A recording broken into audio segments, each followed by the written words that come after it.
বিসমিল্লাহির রহমানির রহিম। আসসালামু আলাইকুম।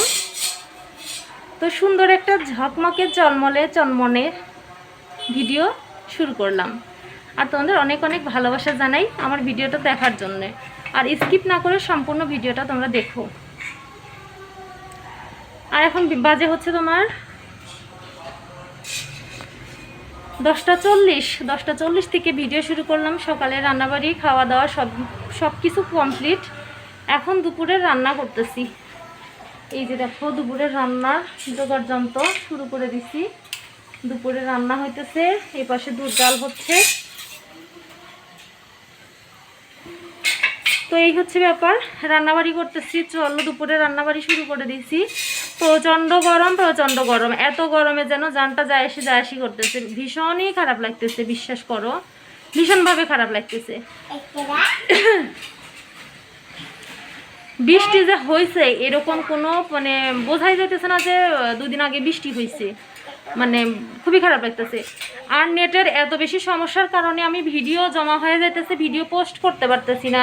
বৃষ্টি গতকাল পরশুদিন বৃষ্টি হয়েছে, গতকাল পোস্ট করব, কিন্তু নেটের সমস্যার জন্য পোস্ট করতে পারি নাই। মাত্র একটা রিলস পোস্ট করছিস, তার কিছুক্ষণ পরেই দেখি আর কোনো নেটওয়ার্কই নাই। তো কীভাবে ভিডিও পোস্ট করব, ভীষণ বিপদগ্রস্ত অবস্থা।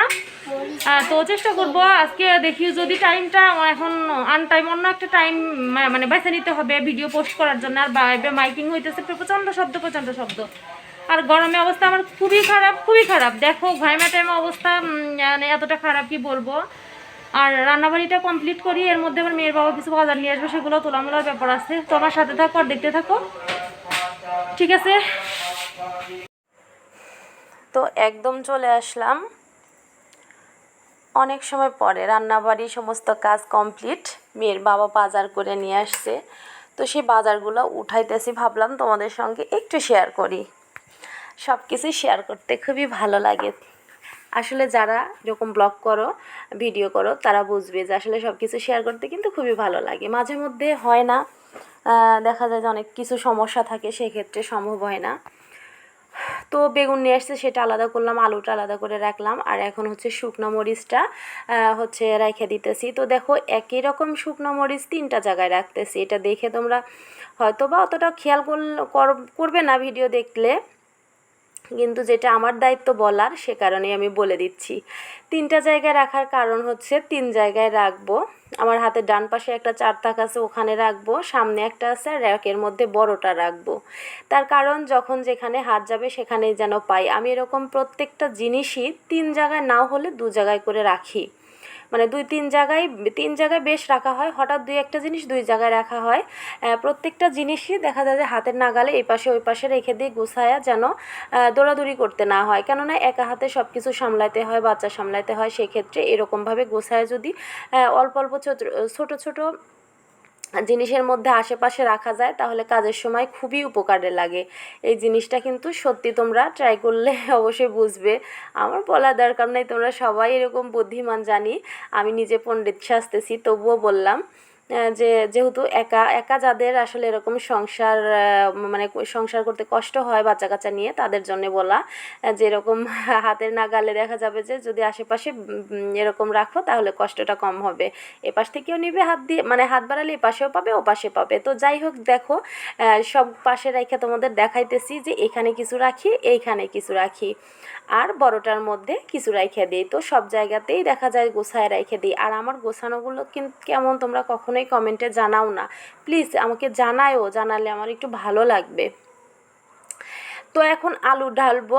এখানে তোমাদের যেদিন গোছাই সেদিন বলছিলাম যে এখানে ভর্তি আলু থাকে, এর মধ্যে 2বার আলু নিয়ে আসছে, শেষ হয়ে গেছে, তোমাদের সঙ্গে শেয়ার করা হয় নাই।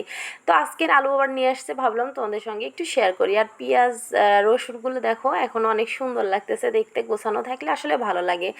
আর ফ্রিজে রাখতে আসছি হচ্ছে তোমার বেগুন, তারপরে ঢেঁড়স, মানে আর যে কী যেন নিয়ে আসছে আমি ভুলে গেছি। যাই হোক, ওগুলো সব ফ্রিজে রাইখা দিলাম। তো হঠাৎ করে কাজকর্ম বাদ, দেখো সমস্ত কাজ শেষ, সন্ধ্যার পরে আসছিলাম বাজারে কিছু প্রয়োজনীয় জিনিস কিনতে।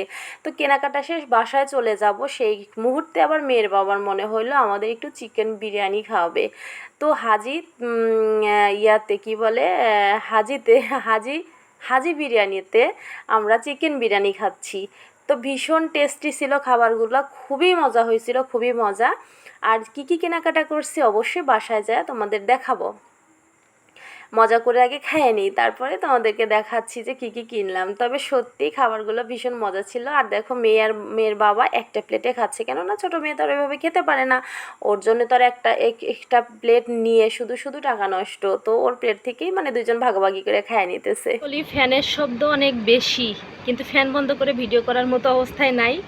যাই হোক, বাজারে গেছিলাম মূলত কিনতে তোমার এই রাবার আর একটা জিনিস, সেটা পরে বলতেছি। রাবারটা খুবই প্রয়োজনীয় জিনিস ছিল, এর মধ্যে সুই আর এর মধ্যে আছে হচ্ছে তোমার পিন কিছু, এই জিনিসগুলো খুবই দরকারি জিনিস ছিল, এগুলোর জন্যই মূলত যাওয়া। তো অনেক প্রয়োজনীয় জিনিস মনে পড়ছে, সেগুলো কিনে নিয়ে এসছে। আর মেয়ের কিছু চকলেট এখানে আছে, আর খাইছে চিপস টিপস অন্য ওই ঘরে রয়েছে, এগুলো নিয়ে আসিনি, এগুলো দেখানোর কিছু নাই। আর দেখো এই লাইট ধরে ধরে দেখাইতেছি, কারণ ছোটো মেয়ে ঘুমায় গেছে।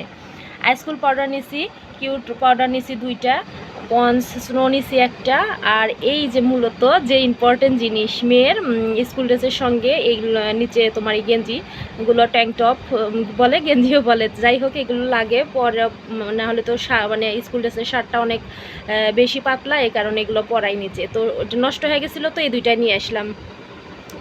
আর সঙ্গে নিয়ে আসছি দেখো অনেকগুলো সেফটি পিন, সঙ্গে কালো ক্লিপ আর কিছু ছোট ছোট ব্যান্ড। তো এই ব্যান্ড, কালো ক্লিপ আর এই সেফটি পিন হয়তো বা যদি মানে ছোট জীবন থেকে যে জমা করতাম, একটা ঘর ভরেও এসে যেত। এটা সব প্রত্যেকটা মেয়েরই এই জিনিসগুলো এত কিনিত, কিন্তু তবুও কখনো থাকে না, কিভাবে শেষ হয়ে যায় নিজেও বুঝি না। তো যাই হোক, এই প্রয়োজনীয় জিনিসগুলো কিনতে যায়, খাওয়া দাওয়া একদম কমপ্লিট করে চলে আসছি বাসায়। আর ভাবলাম তোমাদের সঙ্গে একটু শেয়ার করি। তো নিচে বিছনা পেরে নিছি, এই কারণে একটা কাঁথা পাড়া হয়েছে, তার উপরেই দেখাই দিলাম। প্রচণ্ড গরম, এত গরমে আমি আর তোমাদের সামনে আসি নাই, কেননা মাস্ক পরি নাই, সে কারণে। আর মাস্ক ছাড়া রিলস করি, ভিডিও করলে সমস্যা কি, এটা বলতেই পারো তোমরা। তো আসলে ওইভাবে সামনে এসে কথা বলতে পারি না, সে কারণে মুখটা বন্ধ রাখা। তো যাই হোক, সামনে এসে তোমাদের সঙ্গে আর আমি কথা বলতে পারি না। আর এখন এই লাইটটা ধরেই কাজ করতেছি, কারণ মেয়ে পাশে ঘুমায়, সে কারণে। তো যাই হোক, খাওয়া দাওয়া কমপ্লিট হইলো, তারপরে কেনাকাটাও সম্পূর্ণ হইলো। তো চলে আসছি বাসায়, এসে ঢকঢক করে শুধু ফ্রিজের পানি খাইতেছি আর মুখ চোখে পানি নিতেছি। প্রচণ্ড গরম, প্রচণ্ড দুর্দান্ত গরম, এত গরমে যেন পাগল হয়ে যাচ্ছি। তো যাই হোক, তোমরা সবাই খুব ভালো থাকো। সকাল থেকে ভিডিও টানে নিয়ে আসছি রাত পর্যন্ত। দেখা হবে কালকে নতুন আরেকটা ভিডিওর সঙ্গে, ততক্ষণ তোমরা সবাই খুব ভালো থাকো। আল্লাহ হাফিজ।